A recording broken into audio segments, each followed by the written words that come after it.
Hope for Anxiety and OCD, episode 40. Now, if you've been following along with the podcast, you know it's been a little while since I've had a solo episode. So here I am.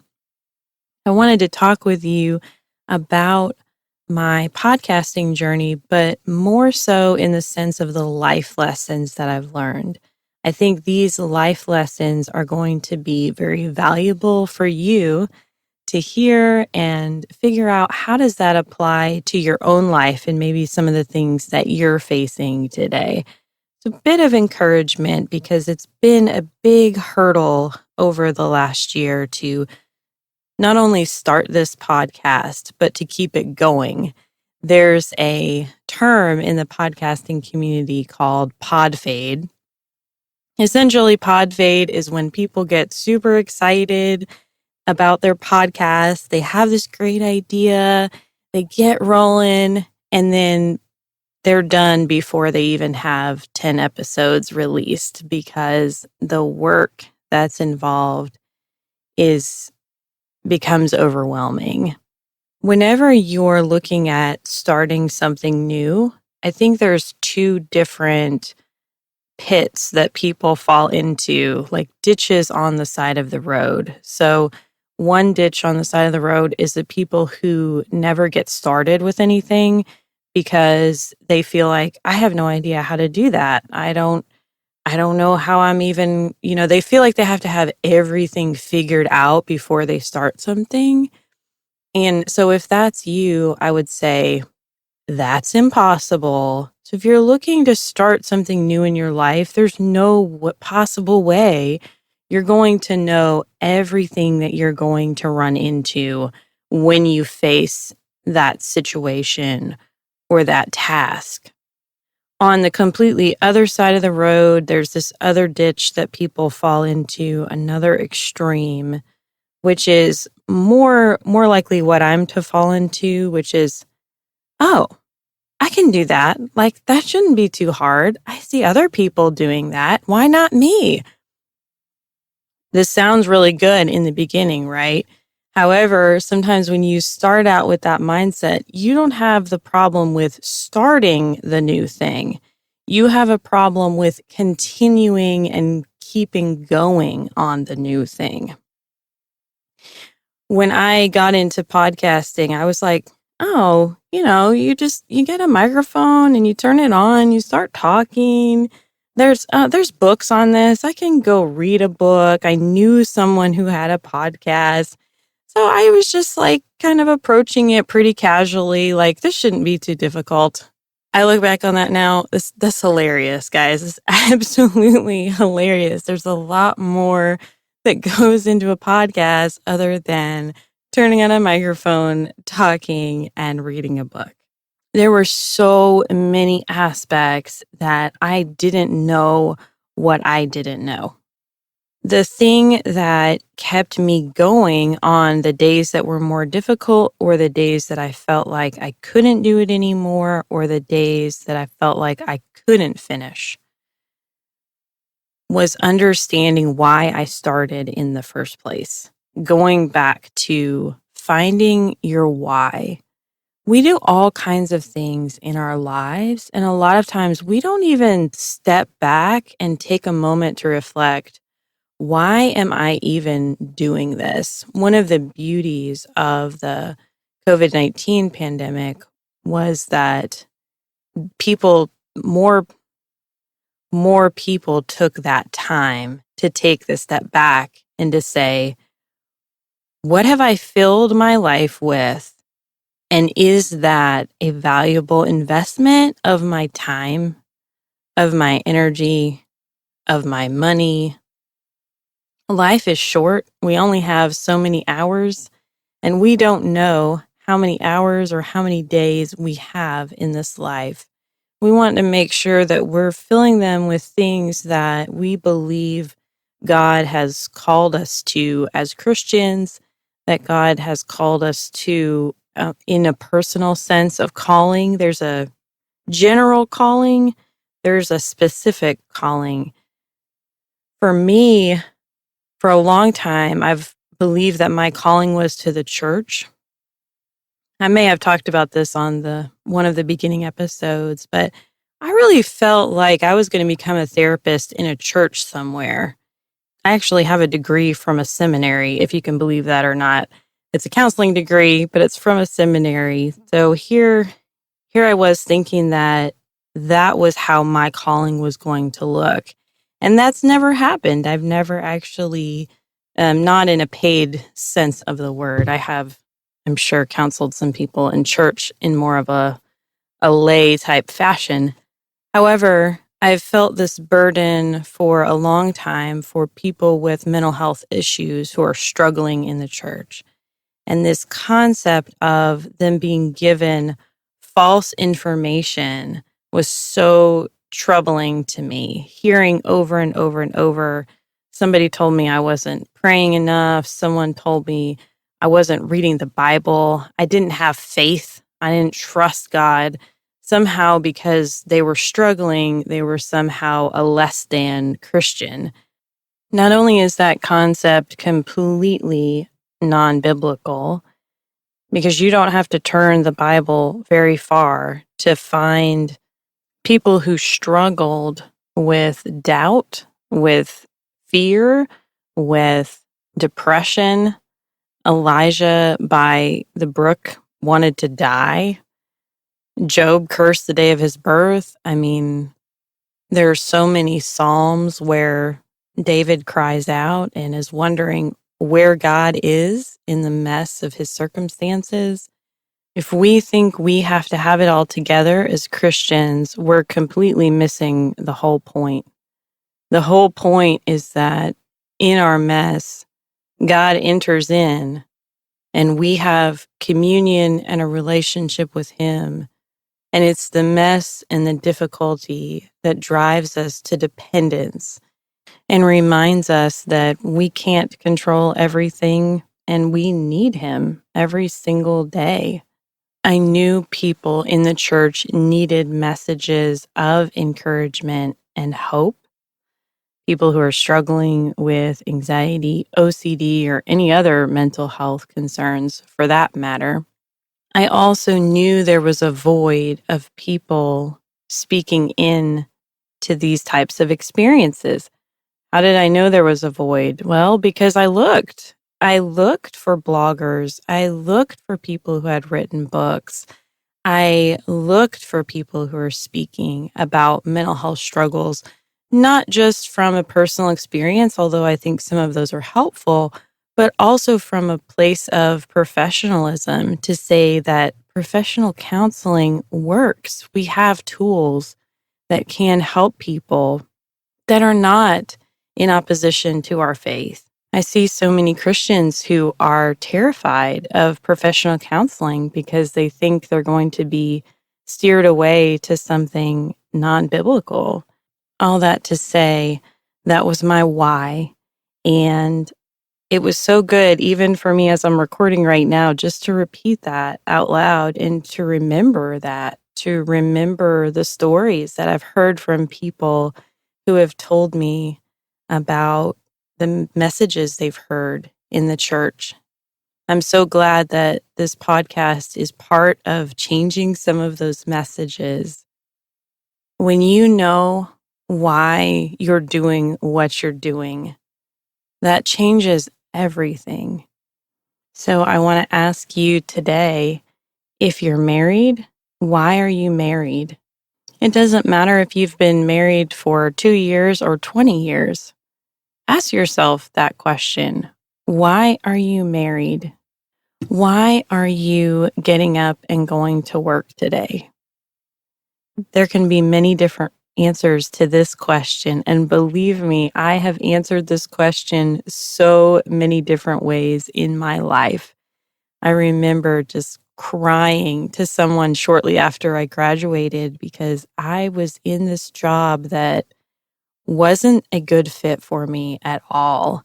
Just crying and them telling me, you're getting good experience right now. You're getting experience that is going to help you get licensed, So at that point in my life, I was going to work to pay bills and get a counseling license so that I could hopefully do something differently.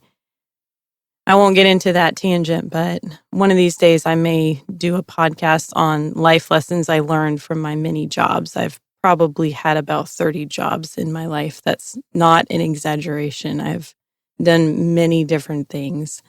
Some of them were, very short term, obviously, but there have been days where I have gone to work because I needed to pay bills. And there have been days where I've gone to work because I wanted to make a difference, and everywhere in between. You can apply the why question to why are you parenting your kids a certain way? Why are you involved in that ministry at church? During the pandemic, I really evaluated my why. I had spent much time involved in counselor training and education. While I'm so thankful for that time and don't have any regrets, I realized that God was directing me back around to ministry to the church for people who have mental health struggles and getting involved in some type of creation of self-help materials. Your why can direct you to get started, and your why can keep you going on the hardest of days.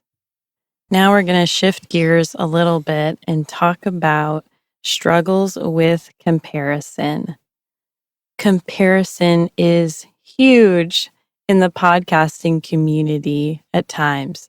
Not with everyone, but there are these Facebook groups out there where people will get really obsessed with their download numbers. They will ask questions like, how long did it take you to get 1,000 downloads? I made the decision early on not to become obsessed with my download numbers. One of the reasons for that was because I was in some ways surprised when anyone listened to this. I had a blog prior to the podcast, and I'm pretty sure that very few people ever went on there and read anything that I had written. If you are on social media at all, it doesn't even have to be social media. It could be the break room at work. It could be after church on a Sunday morning. It's just so easy to compare yourself to other people. One thing that I try to tell myself that I hope might help you as well is I have to say I'm on my own journey. This is a journey that God has called me to, and I'm accountable to Him. I'm accountable to my husband, to myself.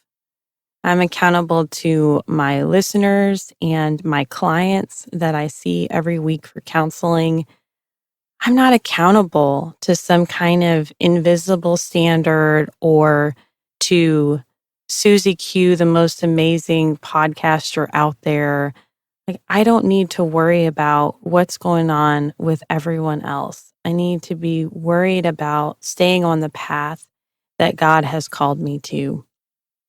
Don't get me wrong, there have been plenty of times on this journey, whether it's been through my business journey or whether it's been through my podcasting journey, there's plenty of times that I've become jealous of other people or of what they're doing, their success.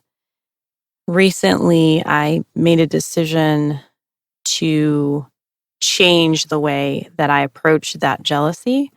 When it would come up initially, I would just be so disgusted by it. Like, ugh, gosh, I'm feeling jealous and I don't like being a jealous person. And it just feels slimy and gross. There would be like this self-deprecation, I guess, that came after the conviction and the experience of the jealousy. Then one day I thought, this is not working as a helpful way to approach this because I'm still getting jealous of people.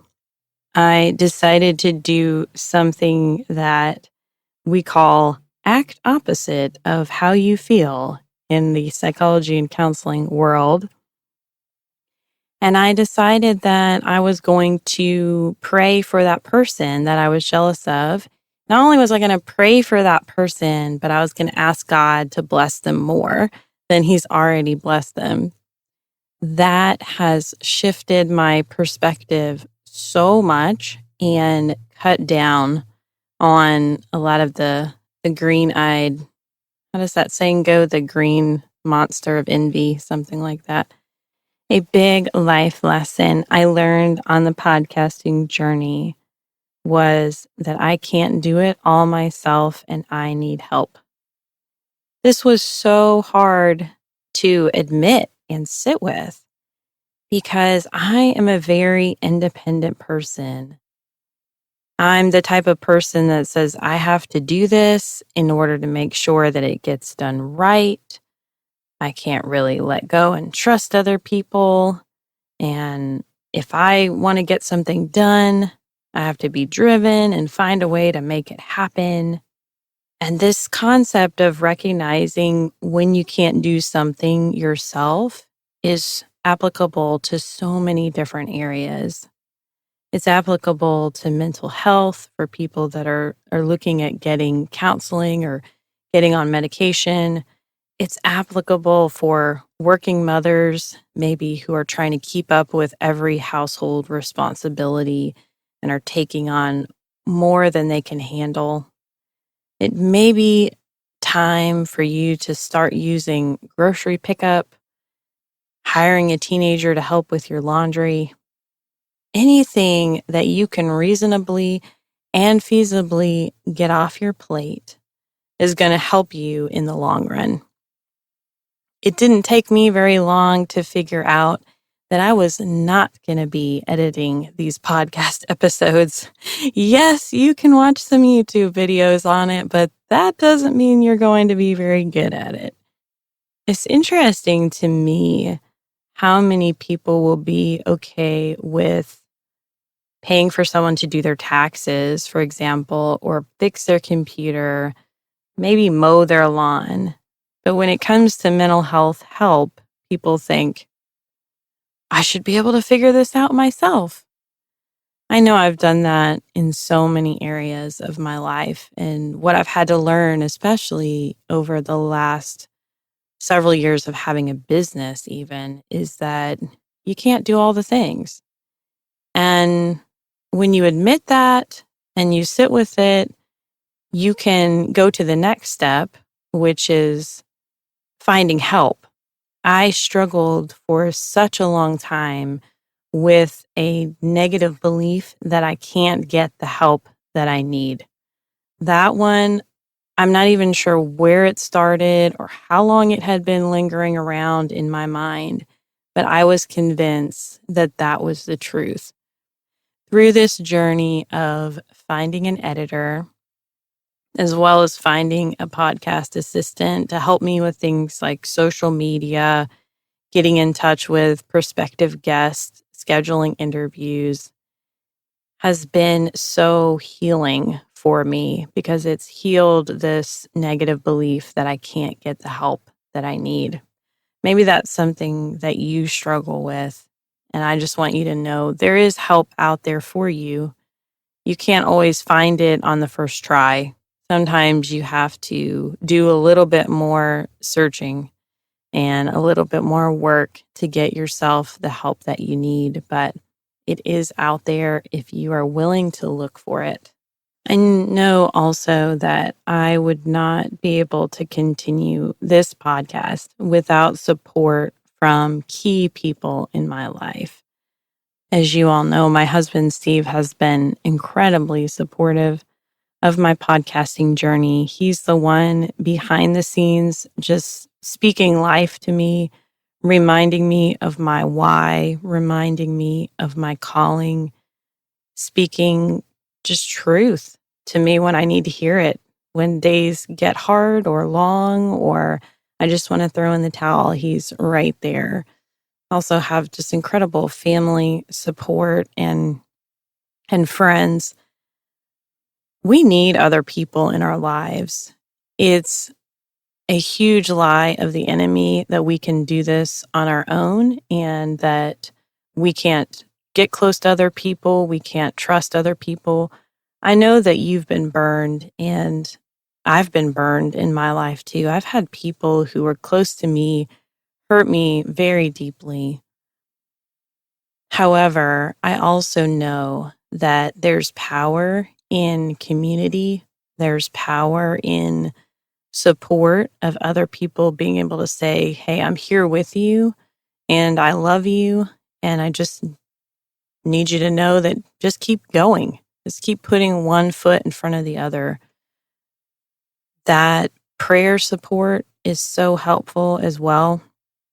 Steve and I were able to get involved in a small group recently, and that has been such a blessing to us to be with other believers, to have people speaking truth and praying for us and pouring into our lives as we seek also to pour into their lives. If you don't have that type of support network, really evaluate and look and see what can you do to start creating that, even if it's just a small way that you can add interaction even with other people. We can't say we want other people in our lives and then go to work, go home, crash, get up in the morning, hit repeat, do it all over again. We have to be intentional about our relationships. We have to be intentional about reaching out to other people, about saying, hey, I want to spend time with you. Let's get coffee. Come over to the house. Let's play a game together. Let's go for a walk in the woods. Whatever it is that is going to help you get to know somebody a little bit better and connect with them. Seek how you can do that today. We need other people, not just surrounding us, but people that are doing what we're doing. Sometimes we have good support, but nobody gets it, if that makes sense. And being a therapist can be isolating at times if you're in private practice. Being a podcaster can be isolating at times if you're just sitting in a closet with a microphone like I am right now. I'm so thankful that I'm going to be going to a podcasting conference for the first time this year and continue to make connections with other podcasters. Whenever I'm able to do that, just can kind of breathe this sigh of relief, because it's like, oh, somebody who really gets it, who knows what this struggle that I'm going through is like.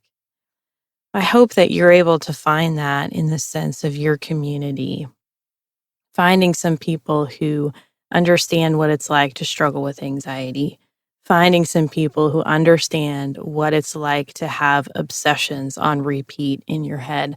I know that sometimes it's hard to find support groups or other avenues like that. I don't know. Maybe you need to look at starting one, because if you're sitting here and you need that, I guarantee you that there's somebody else sitting by themselves saying, man, I really wish I had somebody to talk to about this, who really got it, who really understood. I spoke about this on a previous episode, but the podcast has really given me the gift to know that I don't have to be perfect to help people. I consider myself a recovering perfectionist. I want you to know that this podcast is far from perfect. Sometimes the audio has been less than stellar. I've tripped over my words, repeated the same words over and over. The website is not perfect. The social media is not perfect. Pretty much nothing's perfect about this podcast because it's run by imperfect humans. And the beautiful thing about that is it doesn't have to be, because people are being helped. People are being encouraged. Our downloads are growing every day. We have now over 5,500 downloads at this recording. It's just incredible to me. I've really been blown away by all of you listeners and the people that I've heard from that have said the podcast has been helpful. I appreciate you so much. It leads me to believe that something we're doing here is working. And thank you for allowing me to be imperfect and still listening anyway. This is the last life lesson, but also one of the most important is that it's okay to be vulnerable. While I knew it was okay to be vulnerable when I started the podcast, I had this barrier of being a therapist. I was concerned about sharing personal details, putting them out there for the whole world to hear. But most specifically, I was really concerned about my clients hearing them. To understand that, you have to understand that when I was going to school, I was taught, not to talk about yourself. It has to be about the client and listening to them. Your story at that point doesn't really matter unless somehow sharing it is going to benefit the client more than it's going to benefit you. However, I was always taught to err on the side of caution in terms of sharing things about myself in therapy. Different therapists have different views on this, and some end up talking about themselves more in therapy maybe than I would. And that's not necessarily right or wrong. That's more dependent on how the client feels about it. When I started the podcast, I had this big worry and fear that somehow my clients were going to look at me differently, treat me differently, become sidetracked in their own work because they wanted to ask me about my own personal experiences. And that big fear, like so many of our fears, did not become a reality. Actually, the clients who listen to the podcast may have said a sentence or two about how they appreciated me sharing my story or some aspect of my story that they didn't know about me. But it didn't derail our ability to work together, and it didn't derail us onto them trying to ask me a bunch of extra questions and sessions about what I had shared. I would have been very pleasantly surprised that this podcast has helped me overcome this barrier of being vulnerable as a therapist. When we share personal parts about ourselves, it's an opportunity for us to be able to connect with other people who are going through difficult situations or who have experienced similar things. There's this sigh of relief. There's this understanding like, okay, they really get it. And I think that is so important in the therapeutic relationship, often overlooked. I still don't talk a whole lot about myself in my therapy sessions with clients. I still make it about them. The clients who have never heard this podcast probably know very little about me other than I'm married and they see that I have cats because Stitch likes to pop in every now and then to say hi to people when I'm on my online sessions. Having the podcast as an opportunity to talk through some of the struggles that I've dealt with in the past, as well as things that I'm still processing in my own life, has been a gift of allowing God to take all the experiences, the pain, the hardships that have happened to me and turn them into something good. I really feel like those sufferings are being used in a positive and healthy way versus just going through it, not talking about it at all, and moving on. So many times we want to just forget where we've come from, or we don't want to talk about it because it stirs up these negative emotions that we have. What I would say to you is everyone has a story. Your story may be very different from mine, but maybe there's someone in your life that needs to hear it. Maybe there's someone that needs that spark of encouragement.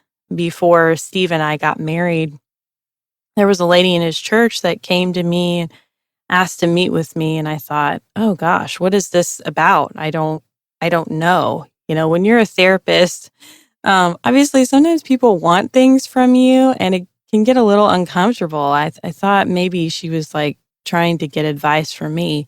And it was completely the opposite. Actually, she wanted to sit down with me and talk with me about her own marriage, some of the struggles that she went through with her husband, how she stayed married, how she worked through some difficult things. And she was able to give me a book that had been an encouragement to her. It was just this beautiful thing of how she used difficulties and struggles in her own life to be able to say, I don't want to see you go through what I've been through.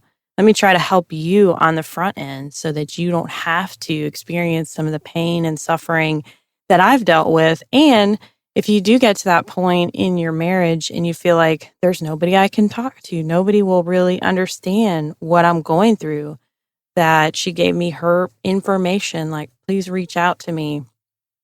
Honestly, that was, of all the wedding gifts I got, that was one of the best ones. Just the gift of someone else's personal experience and the time that she took to talk with me about it. So never underestimate your ability to encourage and love on someone else through the use of your own story that God has given you. Usually at the end of every episode, I like to do a story of hope. So my story of hope today is about this whole thing that we've been talking about. It's about the podcast. I want to share with you my hope for the future for the podcast. You've heard the hope as a result of the things that I've learned through this process and this journey of 40 episodes. And now I want to talk with you about the future. I know I don't talk about this enough, but hope for anxiety and OCD exists to reduce shame, increase hope, and develop healthier connections with God and others. I have a whole host of interviews lined up for people to talk with us about all kinds of different things, everywhere from personal stories of overcoming trauma, working through anxiety, processing that spiritually, working through the struggles of why did such and such happen to me in my life. I also have some professionals that are going to come on and talk about the connection between addiction and anxiety, how we can use our breath to tap into the calm down center of our nervous system. And it's more than just take a deep breath. We're going to be talking about managing anger and sleep habits. The possibilities are endless. And those are just the people that I have booked. I also have other ideas that we're trying to get people on the podcast to discuss. Of course, you're always welcome to be a part of this process. I had a college student reach out to me on Instagram wanting to share her story, which is so awesome. If you know of other professionals who might want to be on, or if you have a topic suggestion for us, I'm definitely all ears. As more and more of you are finding the podcast, I'm getting more inquiries through my By the Well counseling website of people seeking counseling help. Unfortunately, I'm not able to see anyone outside of the state of Tennessee due to my counseling license being specific for Tennessee. We have hope as therapists that someday those laws may change due to the expansion of telehealth. There are still so many people in underserved areas, in rural communities that don't have access to adequate mental health treatment, especially for specific things like OCD. While we are far from having a national counselor license, we are also closer than we've ever been. So we're still holding out hope for that. What I do want to say to those who have reached out, maybe from other states to me that I'm not able to see, is that I am in the process of creating some self-help materials for people who struggle with anxiety and OCD. Of course, you all will be the first to hear more about that once it's complete and once I have things set up and ready to go. I'm recording some audio relaxations as well as teachings that I think are going to be beneficial to many people. The best way to find out when those materials come out is to get on our email list at hopeforanxietyandocd.com.